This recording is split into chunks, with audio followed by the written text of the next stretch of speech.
You were working on your book about Tony Curtis, and he came here one day to visit you when you were working on the book. And right now, where are we? Explain.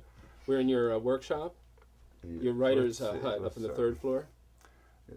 We are currently in the inner sanctum, or den of iniquity, whichever you want to call it, where all 6 of my books have been written, and a lot of the Gagliardi Bell telephone research was done.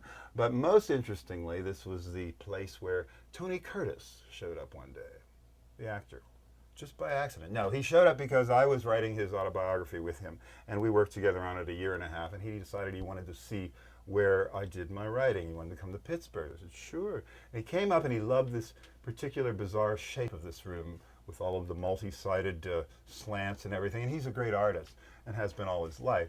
And he said at that time it didn't have all these things on the wall. And he said, the great shape, but the walls are too bad. The walls are too bad, Barry. You need to have something on the wall that makes it look more interesting. And you'll be able to turn around when you're writing and look at it. I said, well, fine, but what? And he said, well, where's some magic markers? So I handed him a couple of magic markers, and he produced this mural in about 25 minutes above what was at the time my main old working desk. And it's fairly astonishing.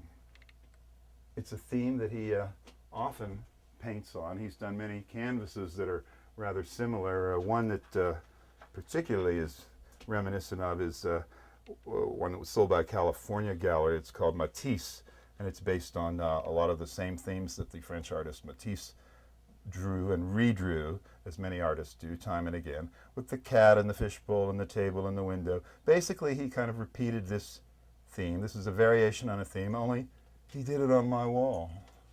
Go and stand there by your wall. Let's put a picture of you there. So now what do? I just look at it each day, and I love it, and well, Barry, I understand you're being evicted.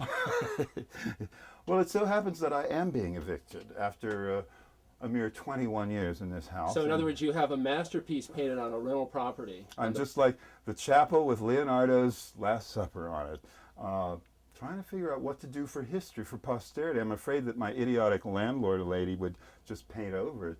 Can't let that happen. So do you want to... Could I interest you in, such a deal I could make you in this mural if you're interested in buying. And time payments if you want, and post-dated checks, anything you want, you just let me know. What has this been valued at? Oh, it's been estimated at between probably $25,000, $30,000, $40,000, $45,000. So, and what do his paintings normally sell for, you're saying? Well, his paintings, just a simple 2 by 3 foot canvas, sell for $10,000. But you know what? You can't put a value on it, and I'd be amazed if it could be taken from this wall, but perhaps it can, and with a little help from my friends, and maybe even my friend named Gagliardi, I might figure out a way to do it. Well, thank you for showing us your crib here, and you've got an interesting problem. This only goes to show, be careful what you do with rental property. Exactly.